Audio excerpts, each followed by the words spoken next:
हाय दोस्तों, आज मैं आपके लिए जीएस का पार्ट 3 लेकर आया हूँ।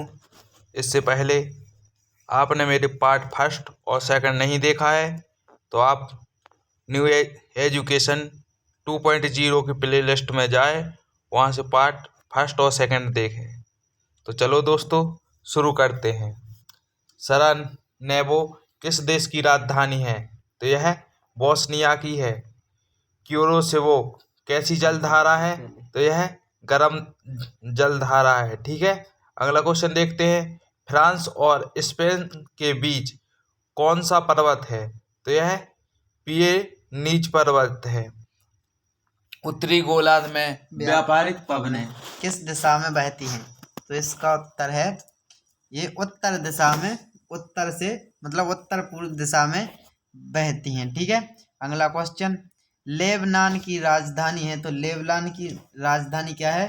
तो इसकी राजधानी है बेरूत। ठीक है, अगला क्वेश्चन। यूट किस प्रजाति का घर है? तो यूट खिरगिज प्रजाति का घर है। ठीक है, अगला क्वेश्चन। बेरिंग जलडमरूम मध्य किन देशों को अलग करते होते हैं? अलास्का तथा रूस को। ठीक है, अलास्का तथा रूस को ये अलग करती है। अगला क्वेश्चन। ब्राजील में प्रमुखतः कौन सी भाषा बोली जाती है? तो जो ब्राजील में भाषा बोली जाती है वो है पुर्तगाली। ठीक है, अगला क्वेश्चन। भारतीय अंतरिक्ष खोज संस्थान का मुख्यालय कहाँ है? तो इसका मुख्यालय बेंगलोर में है। ठीक है, अगला क्वेश्चन। भारत का केंद्रीय तंबाकू शोध संस्थान कहाँ स्थित है? तो यह है राजमुंदरी में। ठीक है, अगला क्वेश्चन देखते हैं। क्यूराइल द्वीप किन दो देशों के बीच विवाद का विषय है? इसका आंसर है रूस और जापान के बीच। अगला क्वेश्चन। कौन सा शहर पूर्व का मोती नाम से जाना जाता है? तो ये जो शहर है वो सिंगापुर को बोला जाता है। अगला क्वेश्चन। घना पक्षी उद्यान किस अन्य नाम से भी जाना जाता है? तो ये केवलादेव राष्ट्रीय उद्यान के नाम से जाना जाता है। ठीक है, अगला क्वेश्चन। तो अगला क्वेश्चन देखते हैं। पाक जलडमरू मध्य किन दो देशों को अलग करती है? तो ये भारत और श्रीलंका को अलग करती है। अगला क्वेश्चन। विशाखापट्टनम एवं कोयली में तेल शोधनशालाओं की स्थापना वर्ष है? तो वो है 1957 एवं 1965 क्रमशः। अगला क्वेश्चन। भारत में राजस्थान के किस स्थान पर चुकंदर से चीनी बनाने का कारखाना स्थापित किया गया है? तो वो किया गया है गंगानगर में। अगला क्वेश्चन। विश्व के कितने प्रतिशत जूट के सामानों का निर्माण भारत में होता है? तो ये 35% का निर्माण होता है। अगला क्वेश्चन। किस महाद्वीप के अधिकांश देश तीन ओर से महासागर से घिरे हैं जिससे वह महाद्वीप तो इसका उत्तर नहीं है, हम इसका उत्तर आपको कल देंगे अलग से। कमेंट बॉक्स में अगर किसी को पता हो इसका उत्तर तो वो कमेंट करके जरूर बताए। अगला क्वेश्चन। महाद्वीप प्राय द्वीपों का महाद्वीप कहलाता है? तो ये यूरोप कहलाता है। अब कौन सा एशियाई देश विश्व में जलयान निर्माण में प्रथम स्थान रखता है? तो हम आपको बता दें वह जापान है। भारत में कर्णप्रयाग किन दो नदियों का संगम है? तो वह अलकनंदा और पिडार नदी है। ठीक है, अगला क्वेश्चन देखते हैं। मधुवान मलकोडवान एवं सोमाली जनजाति किस राज्य में पाई जाती है? तो यह केरल राज्य में पाई जाती है। महासागरों का निर्माण किन चट्टानों से हुआ है? तो यह बेसाल्टिक चट्टानों से हुआ है। यूराल एवं अल्पेशियन पर्वत श्रेणियां का निर्माण किस भू हलचल के समय हुआ था? तो यह आपको बताना है कि यूराल और अल्पेशियन पर्वत श्रेणी का निर्माण कौन सी भू हलचल के समय हुआ था? तो ऑर्सिनियम भू हलचल। अगला क्वेश्चन देखते हैं। गोंडवाना क्षेत्र किस खनिज के लिए विख्यात है? तो यह कोयला के लिए है। कोयले के भंडार में भारत का अग्रणी राज्य कौन सा है? झारखंड है। काजीरंगा अभ्यारण्य स्थित है? तो यह असम में स्थित है। केंद्रीय पर्यावरण अभियंत्रण संस्थान कहाँ है? तो यह नागपुर में है। कोयला किस उद्योग के लिए प्रसिद्ध है? तो यह पेट्रो रिफाइनिंग उद्योग के लिए प्रसिद्ध है। ठीक है, अगला क्वेश्चन देखते हैं। केसर का सबसे अधिक उत्पादन किस राज्य में होता है? तो यह जम्मू कश्मीर, जो केंद्र शासित प्रदेश है, वहाँ पर केसर का उत्पादन बहुत अधिक मात्रा में होता है। अगला क्वेश्चन देखते हैं। कोसी परियोजना से लाभान्वित कौन होते हैं? तो यह बिहार और नेपाल के लोग कोसी परियोजना से लाभान्वित होते हैं। ठीक है, लश्कर ज्वालामुखी किस देश में है? तो यह चिली में है। संयुक्त राज्य अमेरिका ने गैलीलियो नामक अंतरिक्ष यान किस ग्रह की खोज के लिए भेजा था? तो यह बृहस्पति के विषय में जानकारी एकत्र करने के लिए भेजा था। बुर्किना फासो किस देश का नाम है? तो यह अपर वोल्टा का नाम है। कश्मीर घाटी किन दो श्रेणियों के बीच स्थित है? पीर पंजाल और जास्कर श्रेणियों के बीच स्थित है। देवप्रयाग किन दो नदियों के संगम पर है? तो यह भागीरथी और अलकनंदा के संगम पर है। ऑस्ट्रेलिया की दो प्रमुख स्वर्ण खानों का नाम बताइए। तो यह कालगुलो और कोलगार्डी है। ठीक है, बुडापेस्ट और बुखारेस्ट, वियना तथा बिडगेट किस नदी के तट पर है? यह ड्यूब नदी के तट पर है। देश का सबसे लंबा बांध और विश्व का भी उड़ीसा का हीराकुंड बांध है, यह किस नदी पर है? तो यह महानदी पर है। और इसकी लंबाई, जो महानदी जो बांध की लंबाई वह कितनी है? तो वह 4800 मीटर है। क्विक सिल्वर के उपनाम से किस धातु को जाना जाता है? तो यह पारे मरकरी को जाना जाता है। भारतीय मानक समय किस स्थान से स्थानीय समय को दर्शाता है? तो यह इलाहाबाद से, प्रयागराज। ठीक है, और यह कौन कितने देशांतर पर है? तो हम आपको बता दें 82.5 डिग्री देशांतर, पूर्वी देशांतर पर है। ठीक है, तवा नदी किसकी सहायक है? तो यह नर्मदा नदी की है।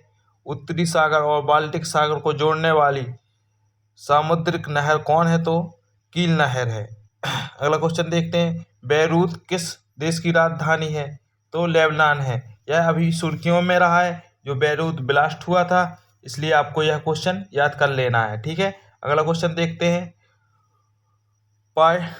पायरोब्लास्टिक्स क्या है? तो यह ज्वालामुखी से निकली हुई चट्टानें हैं। अफ्रीका में असवान बांध किस नदी पर है? तो यह नील नदी पर है। किस क्षेत्र को एशिया का निष्प्राण क्षेत्र कहा जाता है? पामीर के पठार को कहा जाता है।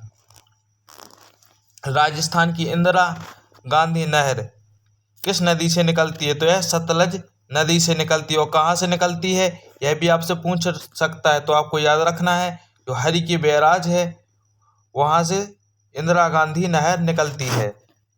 अगला क्वेश्चन देखते हैं। टोडा जनजाति कहाँ पाई जाती है? टोडा जनजाति नीलगिरी की पहाड़ियों में पाई जाती है। भारतीय मानक समय ग्रीनविच के पूर्व के देशांतर का समय है, तो यह 88.5 डिग्री पूर्व का है। ठीक है, अगला क्वेश्चन देखते हैं। भारत में तेंदुपत्ता का सर्वाधिक उत्पादन करने वाला राज्य कौन है? तो यह मध्य प्रदेश है। राणा प्रताप सागर जल शक्ति केंद्र किस नदी पर है? चंबल नदी पर है। और चंबल नदी कहाँ से निकलती है? तो हम आपको बता दें, जानाबाव पहाड़ी जो इंदौर महू में है, वहाँ से चंबल नदी निकलती है। और यह जो यमुना नदी है उसमें अपना मुहाना बनाती है। अगला क्वेश्चन देखते हैं। अफ्रीका के उत्तमाशा अंतरीप केप ऑफ गुड होप की खोज किस नाविक ने की थी? तो यह ऑर्थोलोम्यू डियाज ने की थी। वो आपको हम बता दें, केप ऑफ गुड होप है, इसी से होकर हुआ जो पुर्तगाली यात्री अपने भारत आया था। ठीक है, वास्को डी गामा। अगला क्वेश्चन देखते हैं, अंतर्राष्ट्रीय तिथि रेखा का निर्धारण किस वर्ष किया गया था? तो यह 1884 में किया गया था। कौन सा देश पहले श्याम के नाम से जाना जाता था? तो यह थाईलैंड है। भारत का कौन सा नगर अंतरिक्ष नगर के नाम से जाना जाता है? तो यह आपको सबको पता होगा, जो बेंगलुरु है उसे अंतरिक्ष नगर भी कहा जाता है। पाकिस्तान के समुद्र तट का भौगोलिक नाम क्या है? तो यह मकरान तट है। विश्व में सर्वाधिक ऊनी वस्त्र का उत्पादन कौन करता है? तो ऑस्ट्रेलिया करता है। भारत का एकमात्र सक्रिय ज्वालामुखी किस द्वीप पर है? तो यह बैरन द्वीप पर है। वर्तमान समय में हिमालय की उत्पत्ति का सबसे स्वीकृत सिद्धांत कौन सा है? तो यह भू विवर्तन सिद्धांत है। लक्षद्वीप किस प्रकार के द्वीप है? तो यह कोरल द्वारा निर्मित पिलाव द्वीप है। ठीक है। आंध्र प्रदेश का गम्मपल्ले क्षेत्र किसके लिए प्रसिद्ध है? तो यह हीरा के लिए प्रसिद्ध है। भारत के रत्न एवं आभूषण का सबसे बड़ा आयातक देश कौन सा है? तो यह अमेरिका है। मन्नार की खाड़ी किन किन देशों को अलग करती है? भारत और श्रीलंका को अलग करती है। कौन सी, अगर संधि पूछ ले कि भारत और श्रीलंका को कौन सी संधि अलग करती है? तो यह पाक जल संधि है। रेगुर क्या है? तो रेगुर एक काली मिट्टी का प्रकार होता है। ऑस्ट्रेलिया में सर्वाधिक लंबा दिन कब होता है? तो 22 दिसंबर को होता है। अधिकांश मौसम संबंधित घटनाएं वायुमंडल के किस भाग में होती हैं? तो क्षोभमंडल में होती हैं। विश्व के मानचित्र में सर्वप्रथम निर्माणकर्ता कौन है? तो अग्नेंजी मेंडर है। भूमध्य रेखा की लंबाई कितनी है? तो यह 6378 किलोमीटर है। जनसंख्या की दृष्टि से तथा क्षेत्रफल की दृष्टि से भारत का विश्व में कौन सा है? तो हम आपको बता दें, जनसंख्या की दृष्टि से दूसरा और क्षेत्रफल की दृष्टि से 7वां स्थान है। अगला क्वेश्चन देखते हैं, तो भारत के किस राज्य की सीमा एक और चीन से और दूसरी ओर पाकिस्तान से मिलती है? तो वो है जम्मू और कश्मीर की। ठीक है। अगला क्वेश्चन देखते हैं। अगला क्वेश्चन,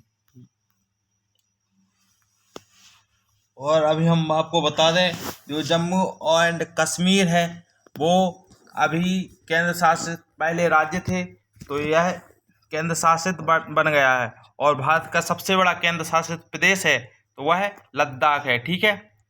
महाबलेश्वर किस राज्य में स्थित है? तो महाबलेश्वर है वो महाराष्ट्र राज्य में स्थित है। अगला क्वेश्चन, दंडक योजना कहाँ स्थित है? तो ये छत्तीसगढ़ में स्थित है। छोटा नागपुर पठार की सबसे ऊंची पर्वत चोटी कौन सी है? तो वो है पारसनाथ। जोजिला दर्रा किस राज्य में स्थित है? वो है जम्मू कश्मीर में। कौन सी नदी भारत नेपाल के बीच सीमा बनाती है? तो वो काली नदी है। भारत में चंदन के सर्वाधिक वृक्ष किस राज्य में है? तो वो कर्नाटक में है।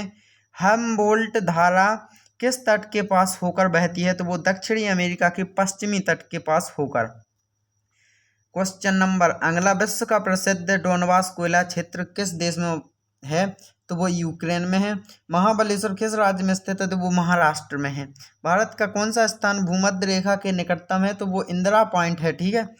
कावेरी नदी किन राज्यों में होकर बहती है? तो वो केरल, कर्नाटक और तमिलनाडु में होकर बहती है। काली और तीस्ता नदियों के बीच कौन सा हिमालयी भाग पड़ता है? तो वो नेपाल और हिमालय है। वायुमंडल का कौन सा मंडल रेडियो तरंगों को परावर्तित करता है? तो वो आयन मंडल है। भारत में कांच के कुटीर उद्योग का सबसे बड़ा केंद्र कहाँ है? तो सबसे बड़ा केंद्र फिरोजाबाद यूपी में है। ठीक है। बोकारो तथा भिलाई स्थित लौह इस्पात कारखाने किस देश के सहयोग से स्थापित किए गए थे? तो वो पूर्व सोवियत संघ के सहयोग से स्थापित किए गए थे। मूक घाटी परियोजना किस राज्य में स्थापित किया गया है? तो वो केरल में किया गया है। देश का सर्वप्रथम सुपर फास्फेट खाद का कारखाना कहाँ स्थापित किया गया? तो वो रानीपेट यानी कि चेन्नई में स्थापित किया गया था। रेल के बिजली से चलने वाले इंजनों का निर्माण कहाँ किया जाता है? तो वो भोपाल में किया जाता है। हल्दिया तेल शोधक कारखाना किस राज्य में है? तो वो पश्चिम बंगाल में है। जौनसारी, खरवाल तथा ग्यारू जातियां मुख्यतः किस राज्य में निवास करती हैं? तो वो उत्तर प्रदेश में है। और Tata iron and steel company किस क्षेत्र की कंपनी है? तो वो प्राइवेट सेक्टर की है। थोरियम भारत के किस राज्य में सर्वाधिक मिलता है? तो वो केरल में मिलता है। नेवेली लिग्नाइट निगम निम्नलिखित में से किस राज्य से लिग्नाइट कोयला निकालता है? तो वो तमिलनाडु से निकालता है। किस ज्वालामुखी को भूमध्य सागर का प्रकाश स्तंभ कहा जाता है? तो वो स्ट्राम्बोली ज्वालामुखी को कहा जाता है। जोजिला दर्रा किस किस किस को जोड़ता है? तो वो लेह तथा श्रीनगर को जोड़ता है। पूर्वी तट को किन दो भागों में बांटा जाता है? तो वो कोरोमंडल तट और तथा काकीनाडा तट। अगला क्वेश्चन, नर्मदा नदी का उद्गम स्थल है? तो वो अमरकंटक है नर्मदा नदी का उद्गम स्थल। एंडीज पर्वतमाला की सर्वोच्च पर्वत चोटी का नाम क्या है? तो जो एंडीज पर्वतमाला की सर्वोच्च चोटी है उसका नाम एकांकागुआ है। ठीक है। संयुक्त राज्य अमेरिका की सबसे बड़ी उत्खनन की खान होमस्टेक किस राज्य में स्थित है? तो वो दक्षिणी डकोटा में स्थित है। रिहंद योजना किस राज्य से संबंधित है? जो रिहंद योजना है वो उत्तर प्रदेश से संबंधित है। अगर दोस्तों वीडियो अच्छी लगे हो तो वीडियो को लाइक करें, शेयर करें एंड वीडियो में कमेंट करें। और अभी तक हमारा चैनल आपने सब्सक्राइब नहीं किया है तो वीडियो को चैनल को सब्सक्राइब जरूर करें और प्रेस बेल आइकन को प्रेस करें। जय हिंद, जय भारत, वंदे मातरम।